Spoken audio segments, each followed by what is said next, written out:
हमारी आज की गुफ्तगू का अनवान है कोरिज़ा या ज़ुकाम। ज़ुकाम जिसे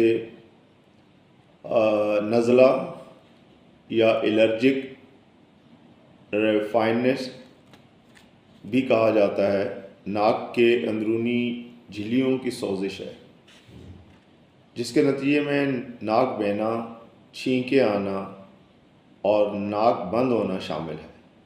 यह आमतौर पर वायरस या एलर्जी की वजह से होता है। ज़ुकाम की वजूहात क्या हैं? इसकी कुछ वजूहात हैं जिसमें सबसे पहली वजह है वायरस का इन्फेक्शन।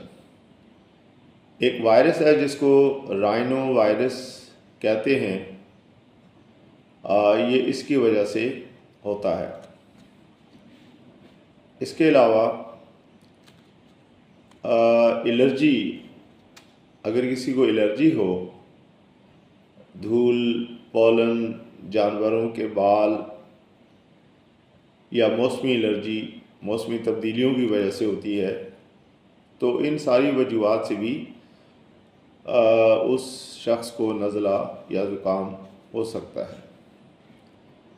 फिर एक वजह इसकी होती है जिसे कहते हैं मौसम में अचानक तब्दीली, यानी ठंडी हवा या नमी के ज़्यादा असरात। खुश्क हवा चल रही थी लेकिन अचानक हवा में तब्दीली हो गई, इसका मतलब मौसम तब्दील हो गया, या कुछ दिनों के लिए मौसम में तब्दीली आ गई, तो इस वजह से भी जो मौसमी असरात होते हैं वो भी नज़ले की शक्ल में बाज़ दफ़ा ज़ाहिर हो जाते हैं। अच्छा, अगर किसी की क़ुव्वत मुदाफ़त कमज़ोर हो तो उस वजह से भी ये बीमारी हो सकती है। धुएं, आलूदगी या तेज़ बदबू के असरात से भी ये बीमारी हो सकती है। अच्छा, अब हम देखेंगे कि किस चीज़ की कमी से ये नज़ला हो जाता है। तो इस सिलसिले में सबसे पहली जो चीज़ सामने आती है वो है विटामिन सी की कमी। विटामिन सी मुदाफ़ती निज़ाम में बहुत अहम किरदार अदा करता है, और अगर इसकी बदन में कमी हो जाए तो फिर वो मरीज़ जल्द इन्फेक्शन को पकड़ने में अहम रोल अदा करता है, जिससे नज़ला ज़ुकाम होने के चांसेस बढ़ जाते हैं। अगर जिसमें जिंक की कमी हो जाए तो तब भी जिस्म में बीमारियों के लड़ने की सलाहियत कमज़ोर हो जाती है और नज़ला ज़ुकाम होने के चांसेस बढ़ जाते हैं। इसी तरह से आयरन की कमी से भी इन्फेक्शन के ख़िलाफ़ मुदाफ़ियत कम हो जाती है और नज़ला ज़ुकाम होने के चांसेस बढ़ जाते हैं। अब इसको समझने वाली जो इलामात सामने आती हैं उनमें छींके आना और नाक बहना, पानी जैसा या गाढ़ा बलगम जो भी हो, ये इलामत है नज़ला या ज़ुकाम की। दूसरी, इसमें अगर नाक बंद हो जाए या सांस लेने में दुश्वारी हो तो भी समझ लेना चाहिए कि वो मरीज़ अब नज़ला ज़ुकाम का शिकार हो चुका है। इसी तरह से आँखों में जलन हो या पानी आए तो इससे एलर्जिक ज़ुकाम होने के चांसेस होते हैं।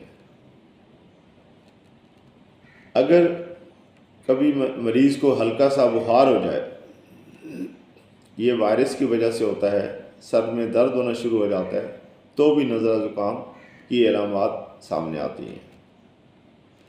गले में खराश या खांसी हो जाए तब भी हम कह सकते हैं कि ये नज़ला ज़ुकाम की वजह से है। अब इसके लिए वैसे तो बहुत सारी दवाएं हैं, लेकिन जो सबसे अच्छी दवाएं 3 दवाओं का इंतखाब किया गया है जो ज़्यादा से ज़्यादा इलामात को कवर करती हैं। इन तीनों दवाओं को 30 या 200 की पावर में इस्तेमाल किया जाता है। तो ज़्यादा ये हालात के मुताबिक अगर हल्का सिलसिला हो तो आप 30 की पावर से, बल्कि 30 की पावर सेफ साइड में होती है। अब एक एक करके मैं दवाइयों को इसकी तफसील बताता हूँ। सबसे पहली दवा जिसका इंतखाब किया गया है वो है एलमसीपा। एलमसीपा, ये सारी डिटेल्स मैंने डिस्क्रिप्शन में भी दी हुई है, वहाँ से स्पेलिंग और सब कुछ लिखा हुआ है, वहाँ से आप देख सकते हैं। अगर नाक से पानी बहे, मुसलसल छींकें आएँ, आँखों में जलन हो, तो इस तमाम इन इलामात के लिए एलमसीपा इज़ द बेस्ट रेमेडी। इसी तरह से दूसरी दवा है जिसे कहते हैं यूफ्रीजिया। ज़ुकाम के साथ आँखों से पानी, ज़्यादा पानी बहे और जलन भी काफ़ी हो तो इस दवा का इंतखाब किया जा सकता है। अच्छा, इसी तरह से अगर एक और दवा है जिसे कहते हैं नेट्रम म्यूर। ये 6x में गोलियों की सूरत में भी अवेलेबल होती है, शवाबी की बनी हुई गोलियाँ या दूसरी कंपनियों ने भी बनाई हुई हैं। तो इसको 30 में भी लिया जा सकता है। आमतौर पे 6x और 30 में ये अच्छा काम करती है। अगर पुरानी एलर्जिक कोई ज़ुकाम हो, किसी को पुराना नज़ला हो, नाक की बंदिश का मसला भी हो और ठंडक के असरात बहुत ज़्यादा मुतासर करते हों, तो उस सूरत में इस दवा का इंतखाब भी फ़ायदेमंद होता है और बल्कि बहुत ज़्यादा फ़ायदेमंद होता है। अच्छा, ये सारी दवाएं मिला के भी इस्तेमाल हो सकती हैं, इनका कॉम्बिनेशन भी बनाया जा सकता है। और अगर वो ज़रा तवज्जो से अपने मामलात को देखा जाए तो जिस तरह की इलामात हों उस तरह से सिर्फ एक दवा से भी इलाज किया जा सकता है। मसलन नाक बंद हो मुसलसल, तो जहन में आना चाहिए कि यार एलमसीपा ये इसकी दवा हो सकती है।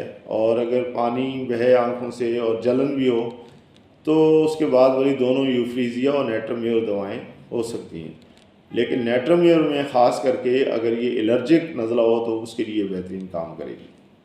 ठीक है, अब इसकी कुछ एहतियाती तदबीर बता देते हैं कि अगर इन चीज़ों पे अमल किया जाए तो ये नज़ला जो है वो कम से कम होगा। उसमें सबसे पहली एहतियात है कि क़ुव्वत मुदाफ़त को मजबूत किया जाए, उसको बढ़ाया जाए। उसके लिए विटामिन सी से भरपूर ग़िज़ाएँ जैसे लीमू, कीनू और इस तरह की खट्टी चीज़ें खाई जाएं, तो इससे क़ुव्वत मुदाफ़त में इजाफ़ा होता है। एलर्जी पैदा करने वाले अनासर से बचें, जैसे धूल, धुआं और पोलन, इनसे जितना हो सके दूर रहें। ज़्यादा पानी और गर्म मशरूबात का इस्तेमाल करें, जैसे हर्बल चाय और सूप। इसी तरह से कमरे में नमी बरकरार रखने की कोशिश की जाए और हाथ धोने की आदत डालें, यानी सफाई का ख़ास ख्याल रखना चाहिए ताकि वायरल इन्फेक्शन से बचा जाए। बाद दफ़ा होता ही है कि हमारे हाथ कहीं लगे और हमने एहतियात नहीं की, उसको घर आकर या घर के अंदर ही रहते हुए हमने कोई काम किया और फिर ये सफाई की आदत नहीं है, तो उससे इन्फेक्शन होने के चांसेस बढ़ जाते हैं। अच्छा, मौसम के मुताबिक लिबास पहनना चाहिए। ठंडी हवा के बराह रास्त असर से जितना हो सके बचें, तो इससे आपको नज़ला और ज़ुकाम काफ़ी हद तक आप महफूज रहेंगे और इस परेशानी से बचे रहेंगे। मुझे उम्मीद है कि मेरी इस थोड़ी सी कोशिश से बहुत सारे लोगों को फ़ायदा होगा। अगर आपको वीडियो अच्छी लगे तो चैनल को सब्सक्राइब कीजिएगा और दूसरों तक पहुंचाने के लिए इसे शेयर कीजिएगा। इंशाअल्लाह फिर हाज़िर होते हैं। अल्लाह हाफिज़।